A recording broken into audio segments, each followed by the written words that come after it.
Russia and Ukraine have reached a deal to get grain moving again after being blockaded for months in Black Sea ports. Birleşmiş Milletler adına Genel Sekreter Ukraine and Russia signed two separate agreements brokered by Turkey and the United Nations. Ukraine will help guide cargo ships in and out of Black Sea ports, and Russia will not attack ports while those ships are in transit. Ukraine is one of the world's largest suppliers of wheat. Millions of people are at risk of starvation because of Russia's invasion. Prime Minister Justin Trudeau was asked today whether he thinks Russia will live up to the agreement. He says the West is watching. Canada's confidence in Russia's reliability is pretty much nil. They have demonstrated nothing but poor faith. Russia is responsible for this global food crisis because of the wrong-headed decision they took to invade a peaceful neighbor. We are now working very hard to solve it, and I hope for the sake of the global South and everyone around the world, we're able to solve it. Yulia Kovaliv is Ukraine's ambassador to Canada. Ambassador, thank you so much for speaking with us. UN Secretary General Antonio Guterres called it a beacon of hope for millions of hungry people facing huge increases in food prices. Is that your feeling in this moment? Yes, with the Russia's barbaric war and blockade of the seaports of Odessa, the shortage of food supply to the global market has already been influencing not only on the prices of the food globally, but also the access to the food with many countries around the world. Since the very first days of the war, we in Ukraine were redirected a lot of the volumes of food export through the western borders. However, their capacity is much less than that was before the war started through the seaports. So this, we are looking optimistic on today's signature of the agreement between Ukraine, United Nations, and Turkey that is allowing us to unblock and to work on the export of food, especially this. First of all, it's grain to the global market. Now, trust has been a significant issue in these talks. Prime Minister Justin Trudeau said Canada's confidence in Russia's reliability is, quote, pretty much nil. Do you think Russia will hold up its end of the deal? Actually, what we are seeing for the last 3 weeks, Russia is continuing to blackmail Europe in gas, especially the gas, and there is no trust, whatever the actions and unfortunate, actually, concessions have been done in the sanctioned regime. The gas flow for Europe is still very low. From our side as Ukraine, we will work to allow as much Ukrainian grain as it is now possible to get to the global markets. We are now talking and estimating around 3 million tons per month that could go through this route if this agreement will be well implemented. That in total allow us to get around 5 million tons of grains on a monthly basis, which will, of course, have positive influence both on the prices for the food, but also for the access to the food. But do you think Russia is going to live up to its end of the deal? I think its much will be also linked to the situation on the battlefield. And of course, we will ensure and do our best together with our partners to ensure the security and also the security of the seacoast. And that's why this military support that Ukraine is getting from all of our partners, including the Canada, it's important and it needs to be timely to allow us also not only to work for these grain corridors, but for Ukraine being able to fight against Russia and to hold the line. Now, Russia had previously asked for sanctions to be lifted in order for it allowed for safe passage of grain through the Black Sea. The UK Foreign Secretary said today in a statement, "We have not offered any sanctions relief to reward Russia for allowing the legal and necessary export of Ukrainian grain." Has Ukraine received assurances from other EU partners that there will not be any sort of sanction relief?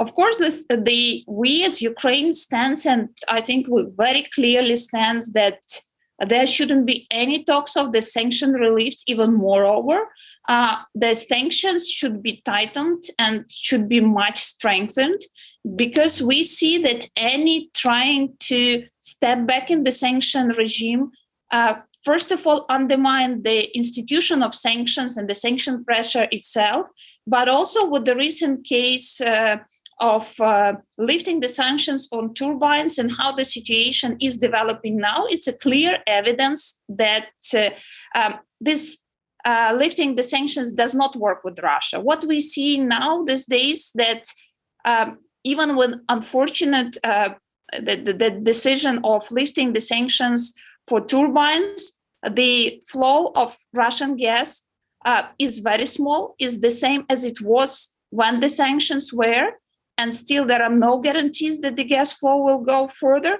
I think it's a very clear signal to all of our partners, to all of the Western world, that any concessions in the sanction regime does not work and does not have any practical impact on the Russian ability, even vice versa. Russia is continuing the attacks on Ukraine.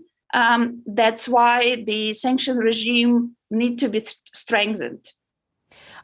You mentioned turbines. I want to bring up something you said to my colleague Paul Hunter last week, that you told Power and Politics you'd hoped that Canada would revoke its decision and not send the turbines, not lift the sanctions there. Canada did not change course. I'm curious, what do you want to say to the Canadians who made that decision?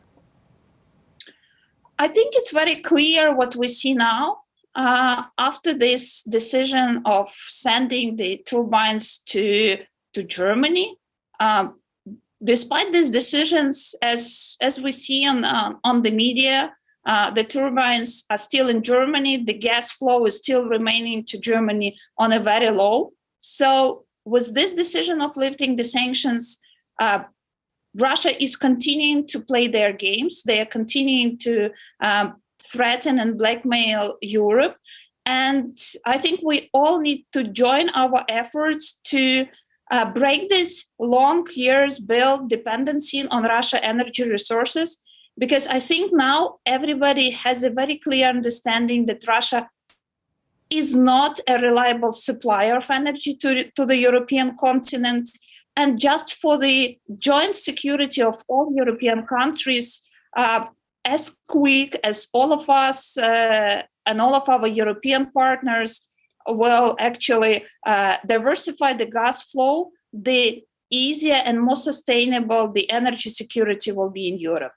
I want to ask you one last question, Ambassador.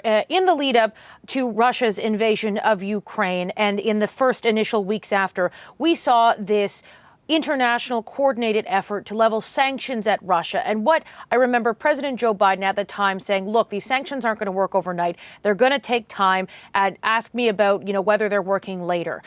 We are now into the month. We're in late July. Do you think the international sanctions are working to stop Russia in its effort to continue its invasion of Ukraine? Yes, and I think it's very clear now that the sanctions are working. Look on the numbers of the companies who left Russian market. Look on how Russia is almost totally losing the access to any of the new technology. Look how many jobs were lost in Russian market. Look on the Russian GDP decline. Of course, Russia was preparing for this war. And of course, this is the sanction pressure has no immediate impact, but as the sanctions are keeping on, Russia is losing its ability both to fight, but also to develop as a country. So we are now, from month to month, we are observing the increasing the sanction pressure, And that is, I think, what everybody was expecting, the result that they are really working in different areas. So it is not only something like a one-off decision, but there are still the areas that where we do call for more sanction pressure from our partners. It's including the banking system. It includes still coming to the energy sector. It includes the gas sector. And there are many other very tactical, including the loopholes in the sanctions regime that need to be further strengthened. So we do have these evidences that the sanction policy is working, but just we need more efforts so that this influence of the sanction will more stopping Russia. We see it also on the battlefield. Yes, we have the fights. Ukrainian army is holding a line with the support and also with the military support that our partners are providing. And Russia is not able to move much further. And that is also a part of the implication of the sanctions. Okay, Ambassador, thank you very much for your insight today. Hi, I'm Vashi Capellos, host of Power in Politics. See more of our show by subscribing to the CBC News channel or click the link for another video.